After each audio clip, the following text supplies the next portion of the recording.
আজকে যাত্রাবাড়ি থানা 48 নম্বর ওয়ার্ডের উদ্যোগে আজকে ডেঙ্গু প্রতিরোধের উদ্যোগে আজকে আমাদের প্রচার বিলি করা হয়েছে।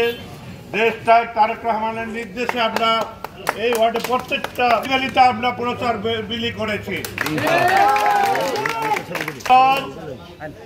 এই দেশের মানুষের ভাগ্যের পরিবর্তনের দল, আমাদের দল এই দেশের মানুষের আপদে বিপদে সহযোগিতা করা, মানুষের পাশে দাঁড়ানো।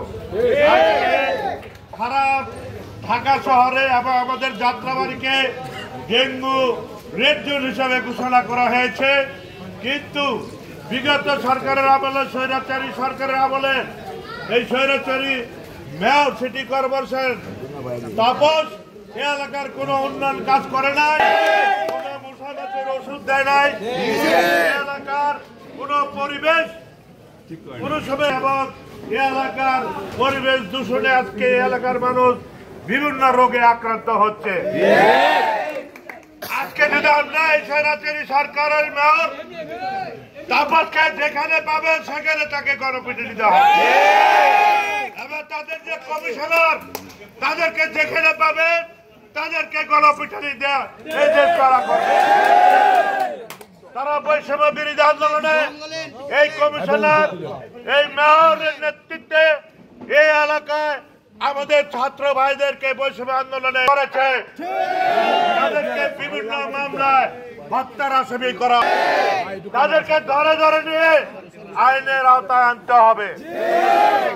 এই এলাকায় কমিশনার, এই এলাকার কমিশনার এই এলাকায় দখলবাজি, চাঁদাবাজি, মানুষের অনেক নিপীড়ন নির্যাতন করেছে।